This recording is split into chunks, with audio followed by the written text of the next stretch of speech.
And here we go.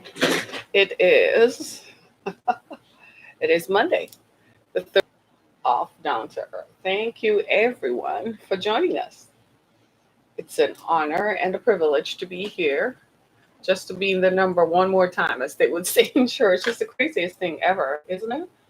It's so kind of crazy. And we're to say good morning. So I'm waiting to join other platforms. Hey everybody. Thank you so much for joining us. I think this stay at home quarantine is getting to all of us. So you all are not waking up in the mornings. You're like, let me sleep through it. Your show will go live in 5 seconds. Four, Amen. 3, 2, 1. Hey everybody, good morning. Thank you so much for joining us. This is Harriet Kemick with Down to Earth, the show in which we talk about the issues that matter. And today, why is that so important to talk about at this time, especially now when most parents are with their young children and what it means. It is Monday, the 30th of March, 2020. And I say that with some sort of a jolt because we're almost at the end of the first quarter of 2020. And what a significant year this has turned out to be. We wake up tomorrow morning, it's not going to be 2020. I suspect right now, I'm looking at my Twitter feed and it's blank. There's nobody on my Twitter feed. And I'm suspecting that most people enjoyed the concert, the stay home concert, too much last night, right? You guys stayed home a little bit too much last night. And most people have been on quarantine for, this is the third week going forward. So most people are like, man, I just can't be bothered. Maybe if I sleep, I'll sleep it off. Maybe I'll wake up and it's still 2019 or it will be 2021. No such luck. We're all going to have to ride through this one. We're going to have to work this one out and ride it out. So today I want to talk about education and ask you, how are you doing? I just want to hear from each and every one of you. How are you doing? How is it going? How are you feeling?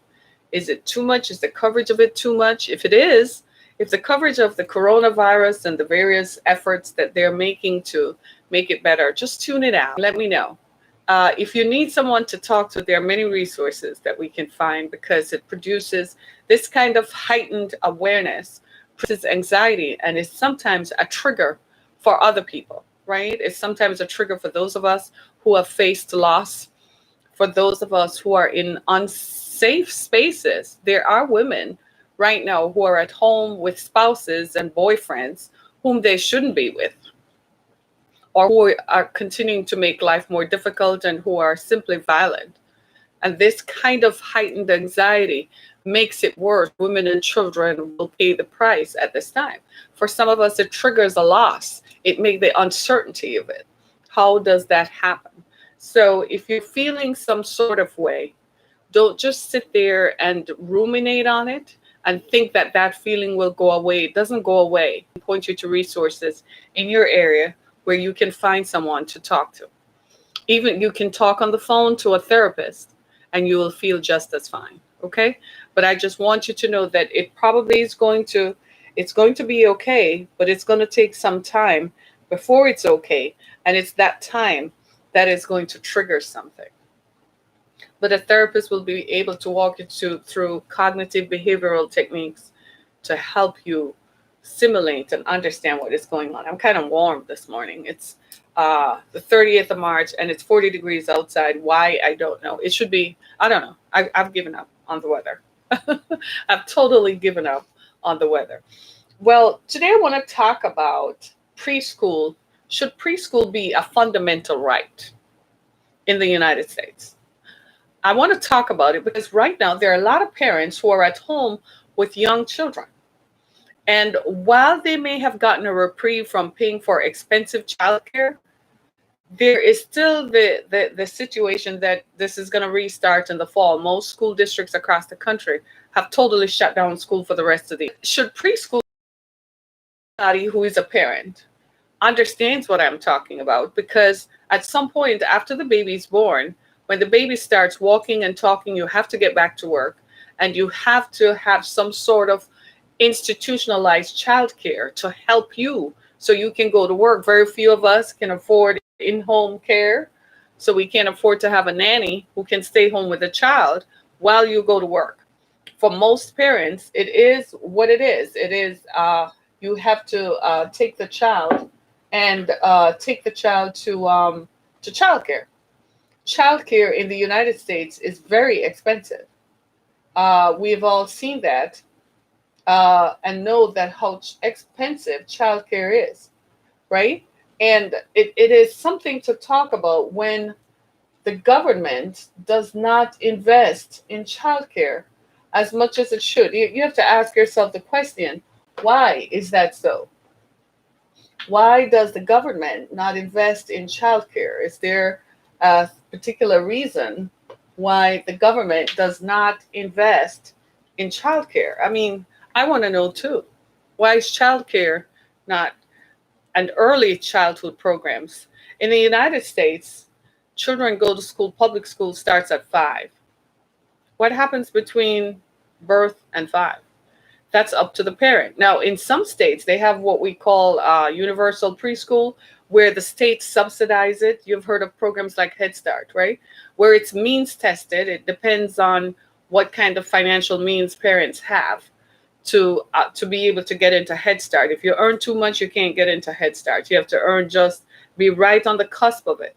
I remember when my youngest daughter was born, how frustrating it was for me. We lived in Central Florida at the time, and it was very frustrating because I earned too much to afford Head Start. I remember my neighbor who was white, she used a different address to get into Head Start because she couldn't, if she used our address, she couldn't have gotten in, and she was trying to explain it to me and I couldn't get it.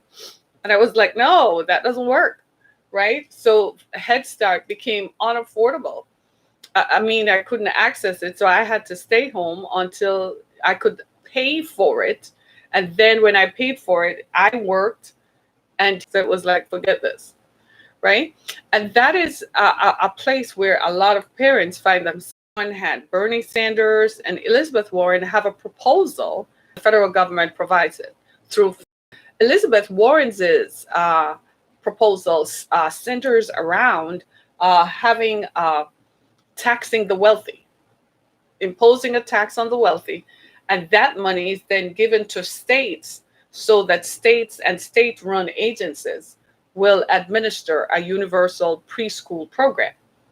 Bernie Sanders just feels that the federal government has the money and they should appropriate it because early childhood development is important. Well, let's look at what the Republicans say. The Republicans, as usual, don't care about anybody. The Republicans hate people, and I can't say anything else but that, because every program that ever comes forward to benefit people, the Republicans have always quashed it. But if you bring a program to help a large corporation, they will fund it. So they don't like people; they like corporations. That's the messaging from the Republicans, from Republican politicians. They don't care about what people should do with their children. After all, Republican politicians are in the higher upper echelon of earnings. So what does that mean to them? It's not their problem. Why should they worry about it? Hello, somebody. That's what we're looking at.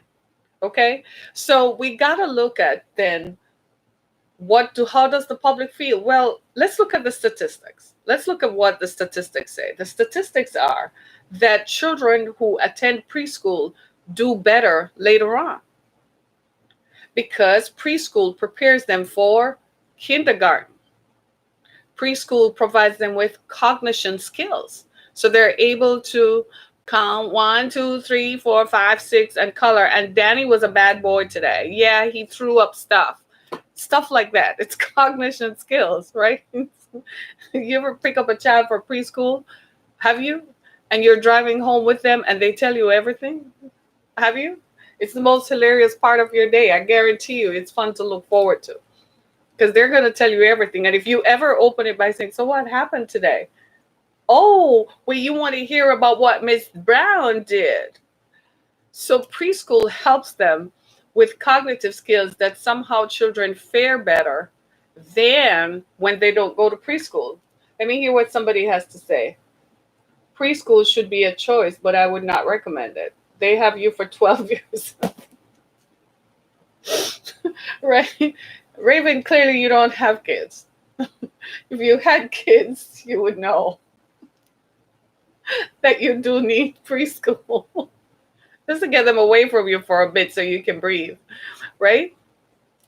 In states where children have been to preschool, studies show that they perform better later on. Now, here's the thing, where parents can afford to send their kids to preschool, those children also do better. So it becomes a question of affordability because they're better prepared long-term learning. Because as my viewer says, preschool school is a long-term process. I remember when my daughter graduated high school, my oldest daughter graduated high school. I remember her saying, "I've been in school all my life," and I'm like, "It's just law school." When she was finished with law school, the last semester of law school, I trust me, she was done. She was like, "I've had it. I've been in school all my life. It's time to stop reading books." She had it.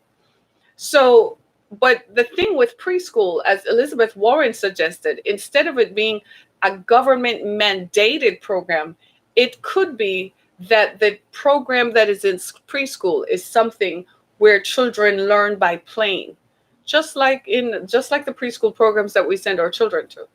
Both my children went to preschool because it was a question of that was what you did after they were young enough. I think my youngest daughter didn't go to preschool until she was 2, but between 2 and 5, yeah, she went to preschool. It cost a lot of money. It was like $500 a week back then. It was very expensive. It was ridiculously expensive. And I used to wonder why there were only some people in it. But I didn't understand. I mean, we were in a big church, and most of the people in the church had young children, but they weren't in preschool. It's because it's ridiculously expensive, but it sets children up for later, right? So you have to look at how much how we have to look at that. See, here's the thing with what's going on with our society. Our society is built on this. My daughter refers to it as a sociological concept. She says it's called rugged individualism. It's part of that capitalist mentality.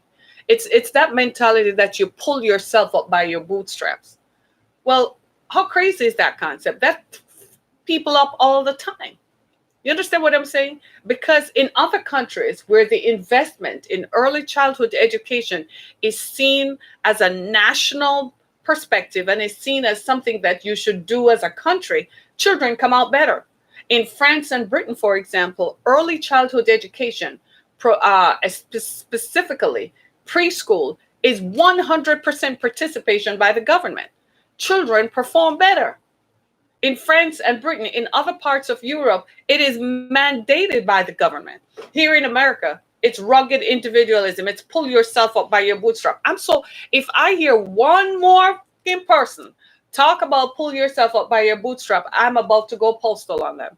I swear to God, I'm sick and tired of it. Not everybody can do that. And the people who usually say so are people who are wealthy. So shut your fucking mouth because you don't know anything.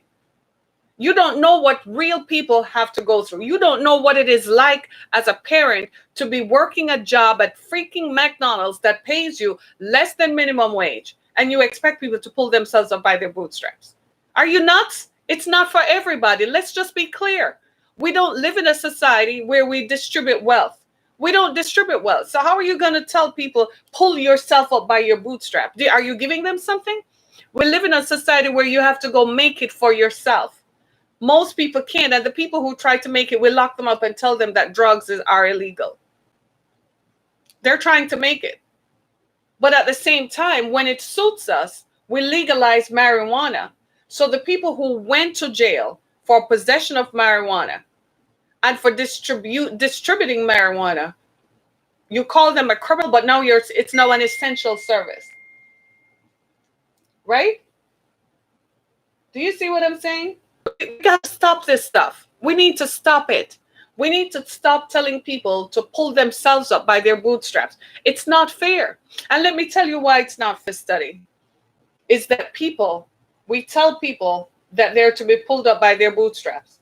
But we find that children whose parents can't afford to send them to preschool are already at an educational disadvantage. Low-income parents who can't afford to send their kids to preschool, those children are at an economic and academic disadvantage. Is that fair? What kind of society do you want to live in?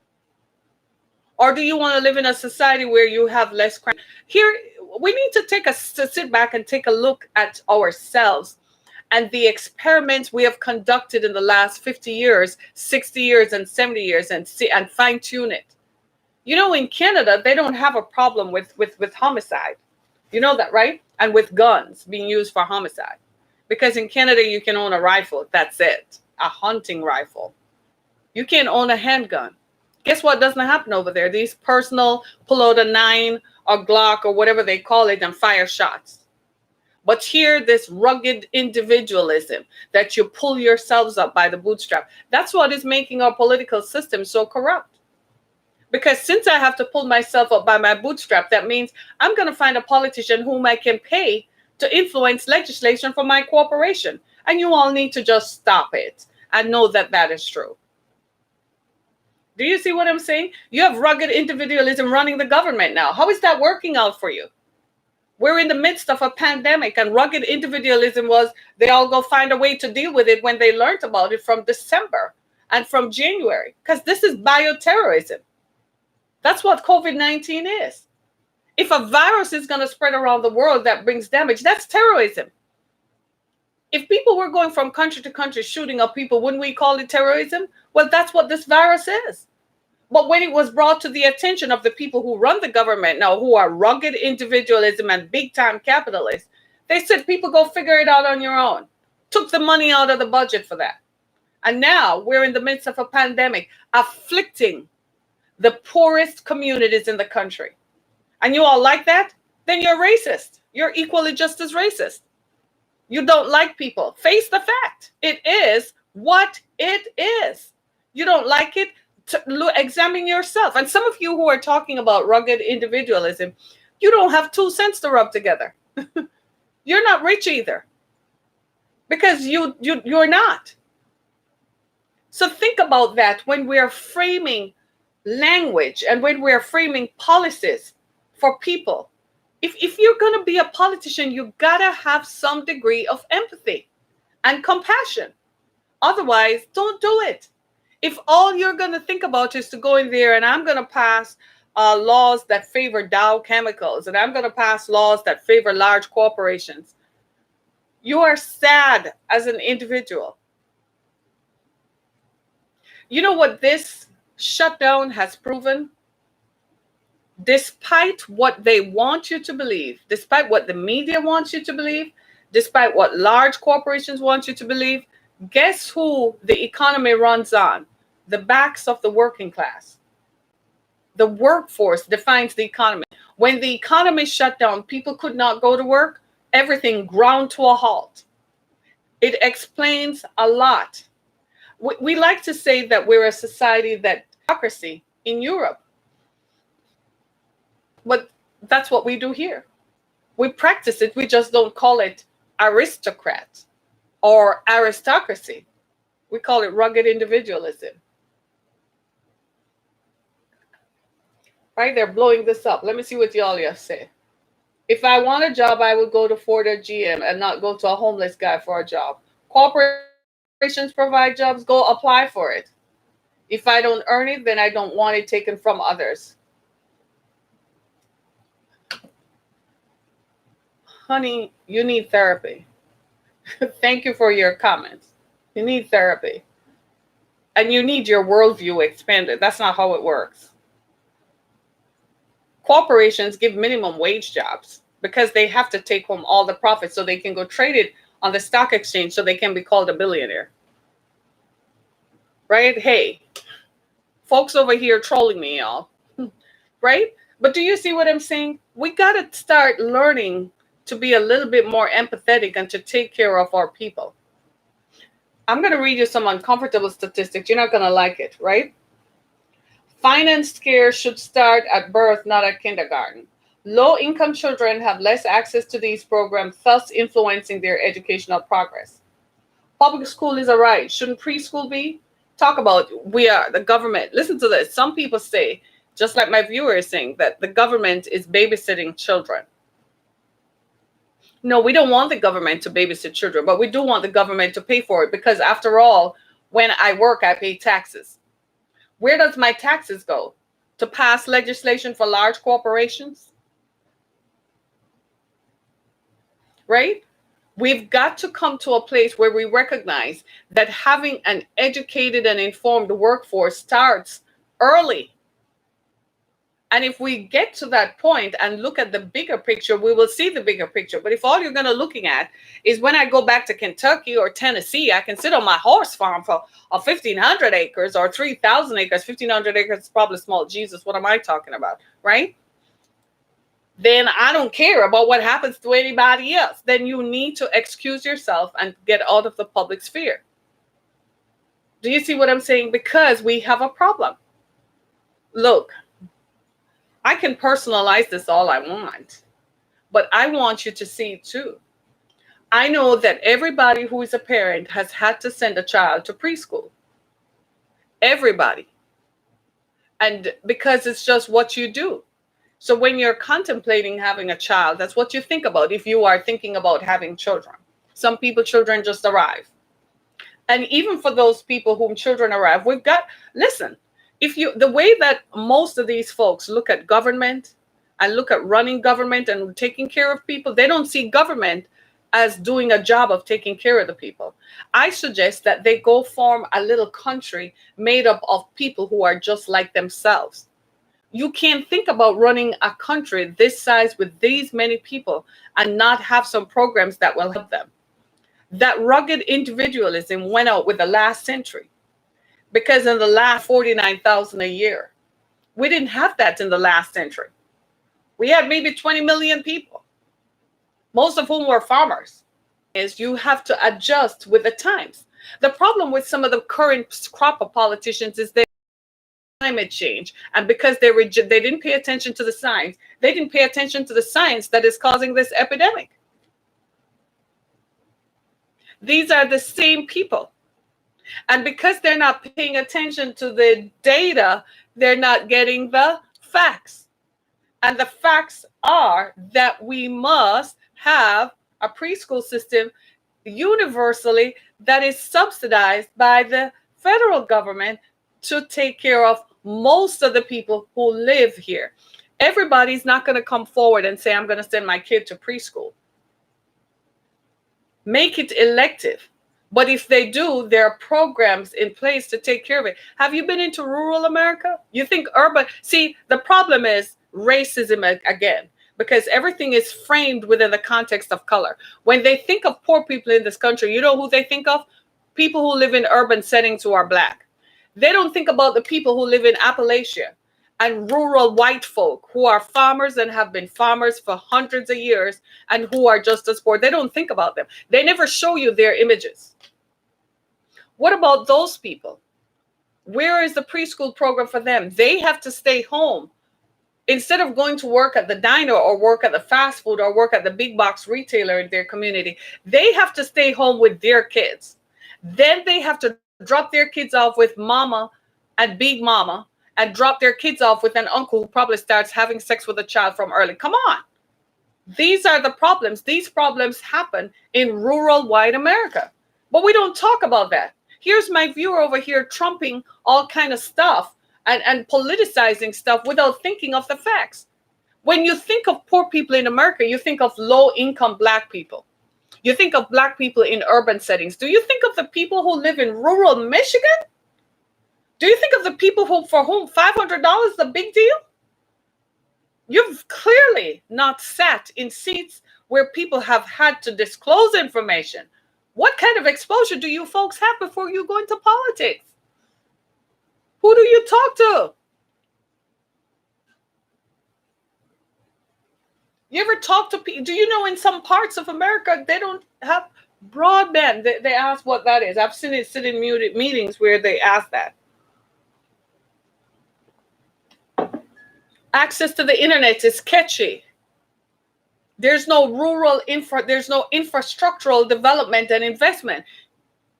If they're not putting up a cell tower over there, they ain't investing in education equally. So this is the problem. We are still too color-minded. We're still looking at, and then they come to you and say, well, these are the facts. Give me the facts from rural America. Tell me how many poor people are in Kentucky, Tennessee, North Carolina, South Carolina, Upper Michigan, Western Michigan. Come on and tell me Southern Michigan, outside of this context where the money is made. All the money in Michigan is made in Southeast Michigan. Go down to Southern Michigan. Drive through farmland down there and tell me about poverty. Drive through some parts of Ohio, Indiana. Come on, talk to me. Where people live 20 miles apart. How do those folks go to work? And they don't look like me. This is what I'm talking about. Do you see what I'm saying? We've got to change the way we govern. Look at what we call government. How are we governing the people whom we are supposed to take care of? You don't like it? It was going to happen. The Republic expanded. If you didn't like it, you should have just stayed to the 13 colonies on the East Coast and be done. But we were traveling across the land and found out that the land was boundless. We got to do a better job of being American and for Americans. I think I'm going to give up. No, it's not the American way. That's a lie from the pit of hell. The American way under Bush, under Father Bush, and under Reagan was to take care of the American people. This is not American. The American way is to take care of its people. This is not American. You are not the government if you are not taking care. We got to do a better job. Even here, and let me just tell you this. Let me just put this all into perspective. We're in the midst of a pandemic, right? Listen to me carefully. We're in the midst of a pandemic. We're here in Southeast Michigan, right? Here in the Detroit area, these folks vote Democrat every election cycle, except Trump in 2016 got 10,000 votes. Won Michigan by 10,000 votes from here, right? They turned the water off on people. Raven, what that means is people can't flush toilets. When they use the bathroom, they can't wash their hands. One of the recommendations for surviving this pandemic is to have, if you start feeling like you're coughing, is to moisturize your lung. You know how you do that? By taking a warm, steamy shower. The kind that you and I are accustomed to taking twice a day. People haven't been able to do that. People can't get water to drink. If you have to buy your water, how often are you going to drink water? Can you afford to wash your hands frequently? They turned the water off. The democratically elected mayor of the city. The governor told them to turn the water back on. They came up with a policy where people have to call in and pay $25 to turn it on. The governor didn't implement a caveat. She said, turn the damn water on. They still haven't turned on the water for everybody. Do you understand what? And here's my thing. We're talking about politicians, right? This rugged individualism, it's not just perpetrated by the Republicans, it's the Democrats too. It's a political thing. Pull yourselves up by your bootstrap. These people don't have bootstraps. We turned the water off on them. And now we're in the midst of a public health emergency. I grew up in a third world country. You know what they used to say about people? One of the biggest things was not to have what? Running water. That running water was a contributing factor to the rampant spread of diseases. I am grateful that I grew up where there was running water all of my life. Now, here I am in the United States. And you have places where you don't have running water. The people turn the tap on and there's no water. Because you overtax them. You charge.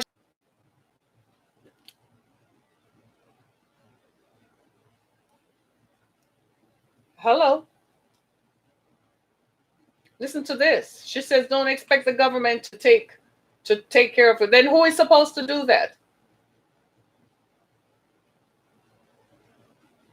Right? Who is supposed to do that? If the government, whom you're paying taxes to, doesn't take care of you, who is going to do it? Russia? Think about that. These are the ideas that come from folks who are not thinking this thing through. If the government doesn't do it,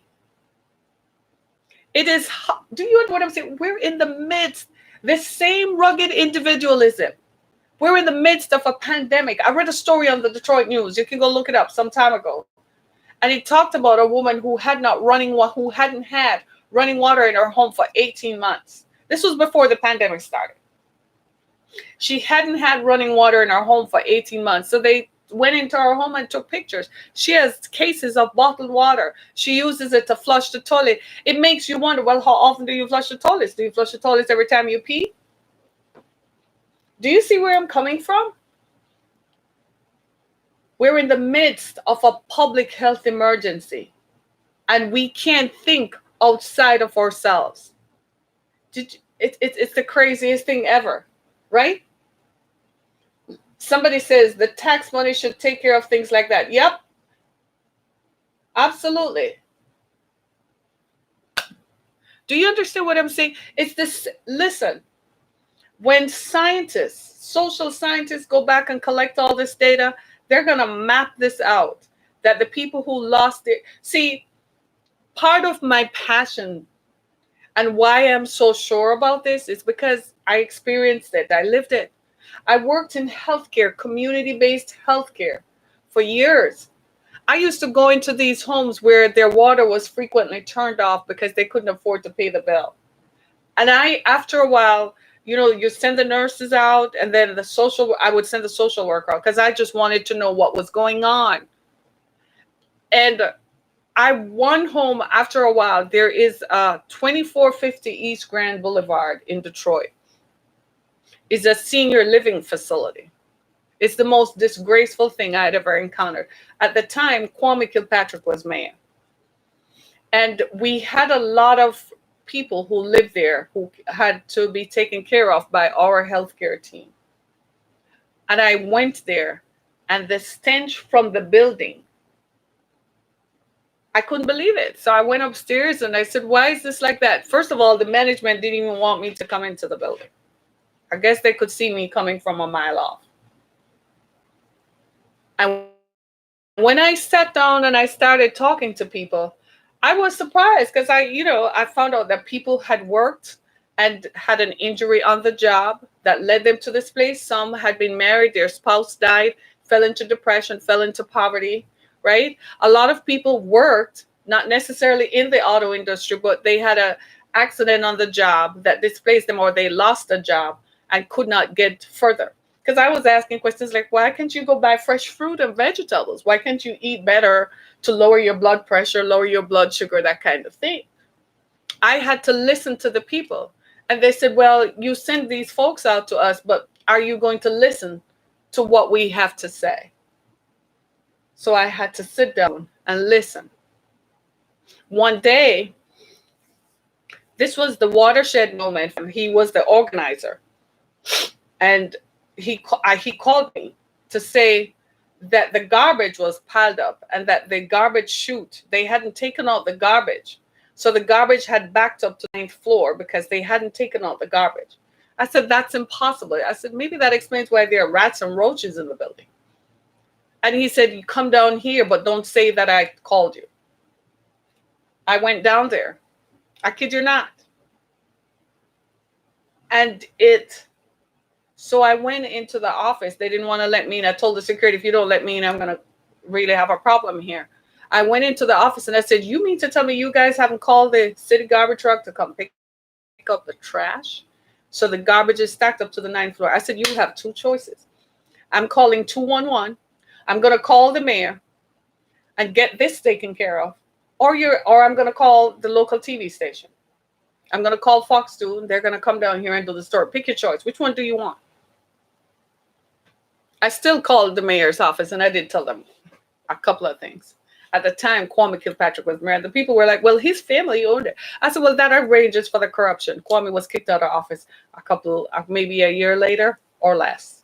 And then eventually jailed. Maybe that explains why I don't have much empathy. Do you see what I'm saying? There are people, these are still our people.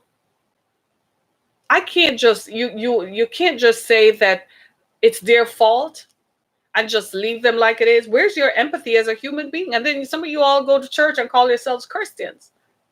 Shameful. Where's your empathy? Where's your common humanity? If you can't, these are the same people who are grandparents to a growing group of children, and they have to babysit these children. But I'm like, you bring children in here to sit? Can't. I kid you not. Because the parents are struggling to get out of the cycle of poverty and trying to work, but they don't have early child care. See this now? You see this now?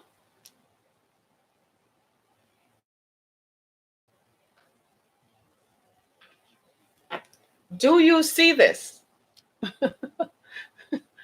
Are you seeing what I'm saying?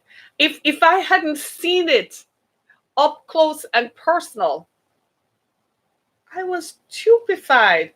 I walked out of that building that day. I was livid. Like, seriously, this is what you condemn people to, like they're not human beings. And this, again, is in a democratically elected run state. So now you want to tell me that politicians, they don't look out for the interests of the people. They turned the water off in the city of Detroit. I know we're in the midst of a public health disaster and a public health emergency. You want to bet that there's this problem in New Orleans and in other places? What about the people in rural America, white people in rural America who don't have running water? How are you telling them to wash their hands and keep social distancing? Have we thought about that? See, when we think of America, we think of Washington, D.C. and New York City where the stock exchange is. The folks out in California, well, they have the ocean out there, so they're probably kind of a little different. They can go take a mountain view or something. Maybe that's why Californians have a different approach, because they're just like, hey, we're relaxed out here. But when we think of this, are we really thinking about people and the impact of public policy on people? I just opened the conversation to talk about having childcare, early childcare, and I'm getting hate. Like, seriously. What is the point? If at the local level they're not doing it, then how are they going to do it at the national level? Here is the mayor of the city of Detroit okaying it's okay to turn water off on people. And I said, and you didn't see this public health disaster coming from a mile away? And everything I have ever read or known about public health is that you can't have water sitting, stagnant water sitting, and you gotta have running water. And here we are. And yet here we are.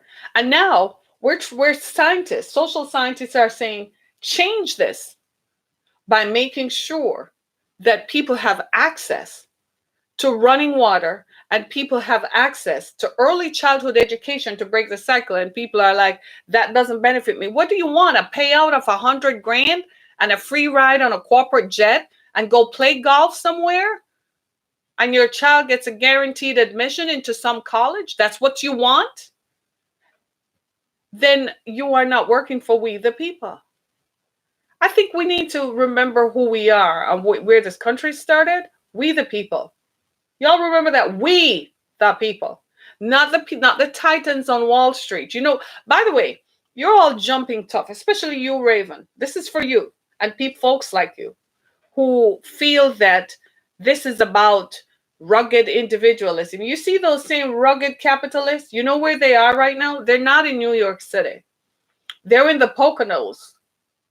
They're in the Catskills in New York. They're out in the Hamptons. They flew down to West Palm Beach, while folks like you are still in the city. You can't get out because you can't afford to get out. You still believe in rugged capitalism and rugged individualism? Really what that means is not just that you pull yourselves up by your bootstrap. is that you kill others off. You don't have to kill people physically, but you cut them off. You make sure they don't earn enough, so they're always at the bottom. So you are always on top.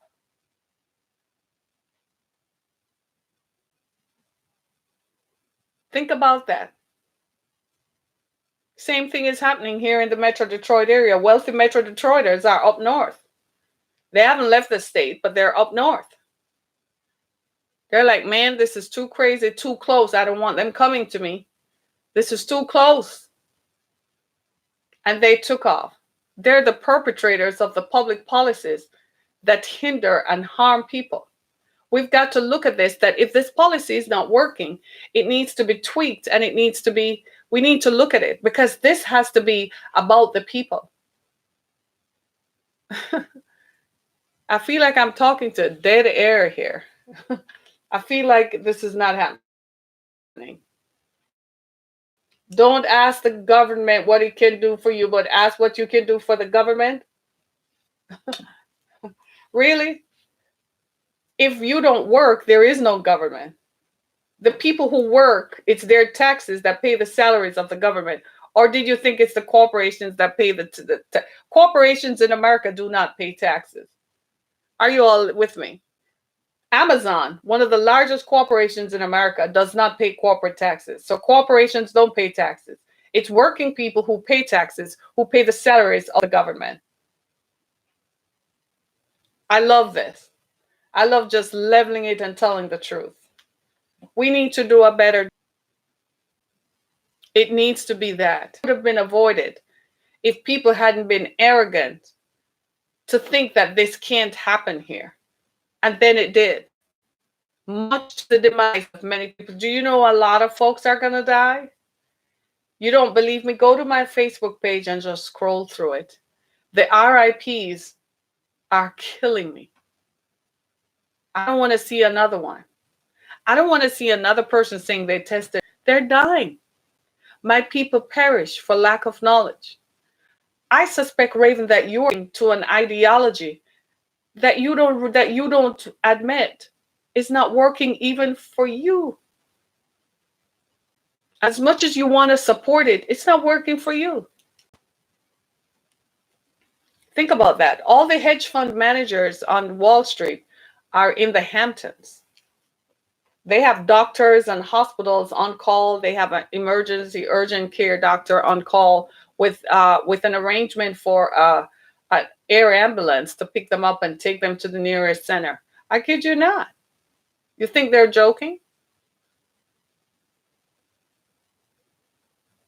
One of the wealthiest men in New York City fled to Connecticut. And then he had to come back within a few days because he was hospitalized as a result of exposure to the virus. He had to come back to the city to get into a hospital. Think again. We need to do a better job, and it starts early. It's not going to hurt. We have the money. We're finding the money now, though. Was it a $2 trillion bill? I can't even believe that. We signed a $2 trillion stimulus bill. So where's the money coming from? The same place where the money could come from to provide early childhood education. Go deal with it. So I guess then, even I was saying that we couldn't afford to take care of everybody. I'm wrong, because we found the money to do it. So Bernie Sanders was right. He's been in government a long time. I'm now beginning to think that idea is right. We can find the money to do it. We just don't want to do it because we want to save the money to bail out our corporate friends, or corporate friends who can contribute to our re-election campaign, because we just love being near the power, and we just want the power all the time, and we don't give a fig about working people. And guess who the economy runs on? The working people. That part. We the people. That part. Right? I'm done. This is Harriet Kamek. Honey, they flagged what you just said about Planned Parenthood. I can't show that. I can't show that. YouTube flagged it. I can't show that. YouTube flagged it, right? The money is not going to Planned Parenthood. It's not. That's misinformation on a whole other level. Folks, pray for me. If this message has helped you, share it with someone else. Go to my website, harrietkammick.com, as well as listen to my other podcasts. Share this with everyone you know. We got to get behind this and have to get behind it. And the only way it can be done is we, the people. Now you know what our strength is. Our strength is not in our corporations. Our strength is in we, the people who are the workforce, who go to work, and we, the people who push this through. We, the people, got to push this forward. We got to say, time out. Y'all need to think again. This ain't working. Change this. This needs change, right? Thanks so much, everybody. Be blessed. Hey, thanks for joining me anyway. Thank you, fashion designer. Your comments, though, fire. Total fire. Thank you so much. Be blessed. Total fire. Fire. This has been good. Be blessed, everybody.